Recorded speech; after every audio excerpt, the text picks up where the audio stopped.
Good evening, everybody. I trust you had a fruitful day. I do not say happy, though I hope it has been happy. Namo tassa bhagavato arahato samma sambuddhassa. Namo tassa bhagavato arahato samma sambuddhassa. Namo tassa bhagavato arahato samma sambuddhassa. Homage to the Buddha, the blessed, noble, and fully self-awakened one. So we were looking at the discourse where Vachagotta has come to see the Buddha. And just to remind you of these 10 questions, indetermined questions or undetermined questions, known as Vachagotta. The Buddha wouldn't answer them because when it came to himself, of course, there was always a presumption of a self, of somebody who exists or not exists, etc. But here we can see some of the obsessions of the age about the world being eternal or not eternal, whether it was finite or infinite, space and time, whether the body and the soul were one. So that's obviously a materialist position. The body and soul are one, body and mind. Soul here, I think, is a word that might combine for us our emotional life and thinking life, because the English word mind tends to be stuck up here. And of course, this quadrilemma between does the Buddha exist or not exist, then some sort of synthesis that he exists and not exists, and then this impossibility of neither exist nor not exist.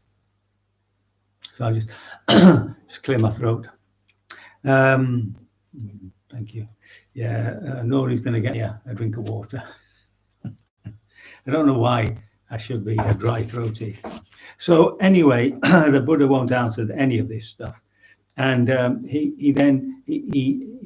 gives his opinion of speculative views, a thicket of views, a wilderness of views, a contortion of views, a vacillation of views, going from this to that, doubt, a fetter of views, and it's beset by suffering, by vexation, by despair, and by fever. Because to these things, there can't be any objective. Thank you.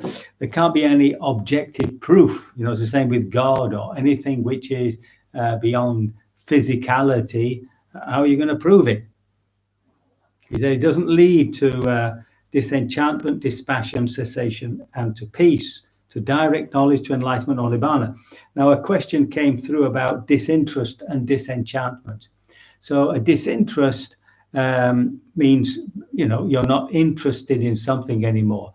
And boredom often masquerades as disinterest. But the difference is that when you're bored with something, give it a couple of hours, a couple of days, a couple of weeks, and you want it again. But disinterest, really, you've lost interest in it. It no longer interests you. And that can be because you become disenchanted, or you've just grown out of it, as children do from, snakes and ladders and tiddlywinks, and they grow into something more sophisticated, drafts or something. But this disenchantment is to suddenly see through the delusion that we're suffering from. And it's always to do with this identity. What do we identify with? That's the question. And if we identify with anything, then of course we haven't got it right. So this is as far as we got. Speculative views. So now he's got another set of questions. When someone's mind is liberated thus, where does he reappear after death, you see? So when somebody is fully liberated, fully awakened, where does he reappear? So again, you see, the term reappears does not apply, Vacha. Well, where does he not reappear? He says the term not reappear does not apply, Vacha. Well, does he both reappear and not reappear? He says, no, that just won't do, you see. Does not apply. What about neither reappears nor does not reappear? And he says, no, neither reappears nor does not reappear, does not apply, Vacha.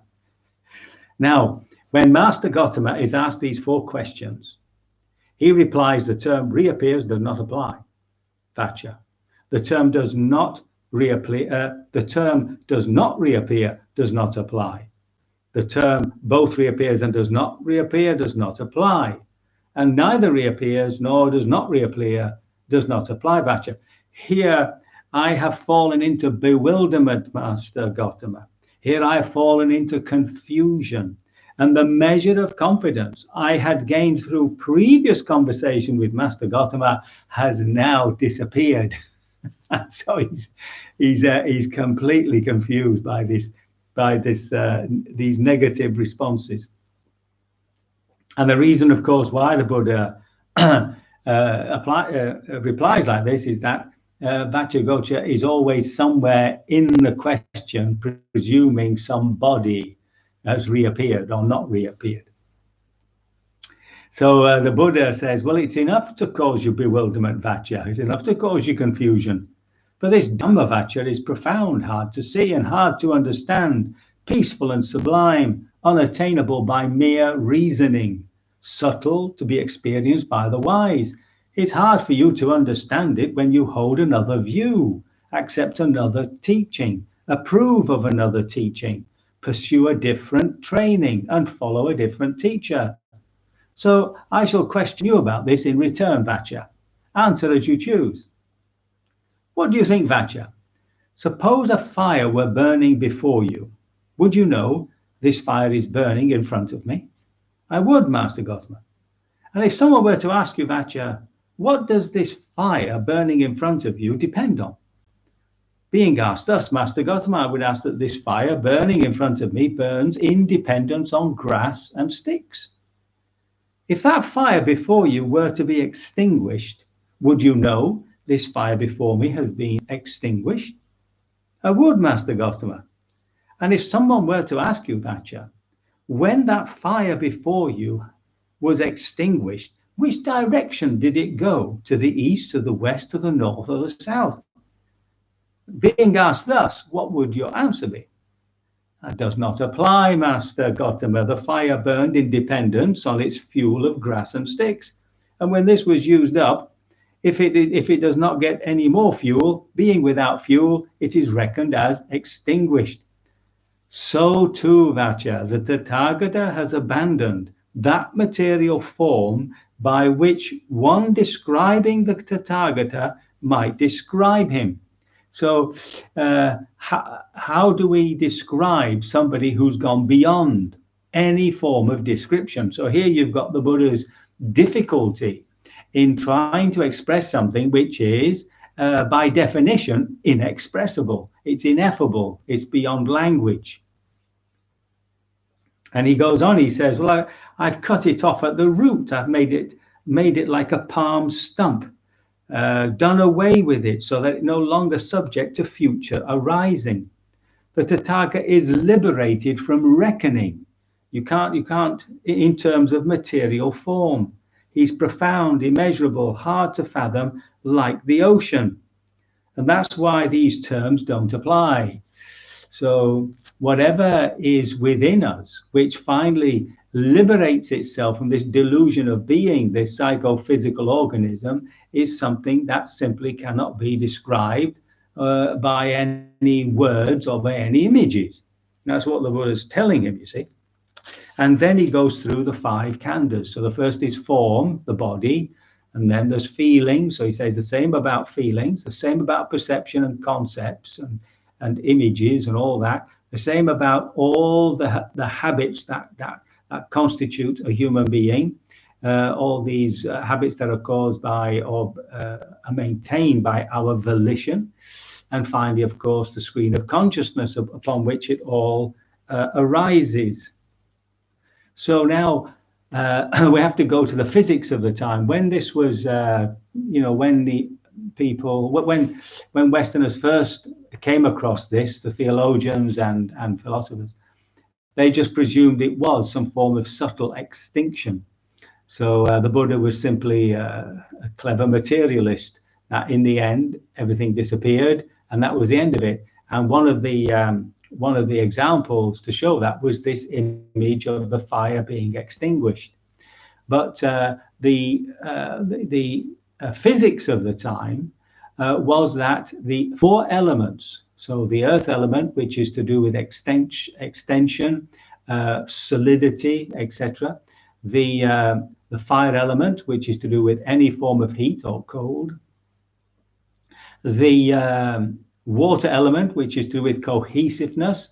So you can see the feel of that in water or an elastic band or something. And finally, of course, air or wind. Sometimes it's defined as wind, which is movement. Now, it is said that all these four elements are everywhere at all times in some combination or another. So when this fire, when it was understood that when you rub two sticks together, it wasn't the friction between the two sticks that was causing the heat and therefore the fire. It was by rubbing two sticks, you were calling the fire element around everywhere to come and be there in those sticks and grass. And that's why it was often used as an expression of attachment.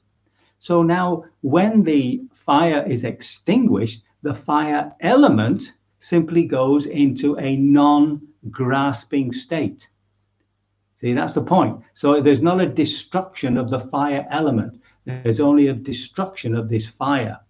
And as I say, it's often used as an example of clinging.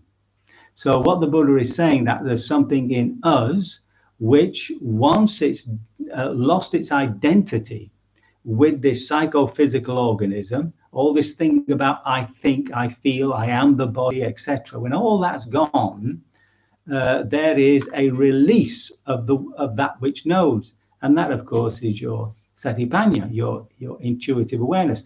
Now, when you're meditating and you've accessed that observation post within yourself, and you are observing sensations coming from the body, or hearing things at the ear, or you're feeling things in the body, or you can see, images and thoughts in your mind. Remember that unwittingly, you might say, we have pulled out of the identity with all these things. We're actually identifying with this observer, identifying with the feel of the one who knows. So, it's like, it's in your meditation, try to make that sort of obvious to yourself, by saying, well, who is the observer? Who is the feeler? Right? But it is, because it's not what is actually being felt and observed. And so at that point within ourselves, when we are the observer, we've only got to, as it were, jump that one more step to go beyond the idea of somebody observing, somebody feeling, right? And that will happens naturally with time, with the effort, with that question mark constantly in the mind. All right. So that's the Buddha's answer, and he warns us that trying to describe this is a fool's game, which I've just done, of course. So we've now come to the end of the discourse, and this is Vachagotta seems to have clicked. Master Gotama, supposing there were a great sala tree not far from the village or town, and impermanence wore away its branches and foliage, its bark and its sapwood, so that on a later occasion, being divested of branches and foliage, divested of bark and sapwood, it became pure, consisting entirely of heartwood. So too, this discourse of Master Gotama is divested of branches and foliage, divested of bark and sapwood, and is pure, consisting entirely of heartwood.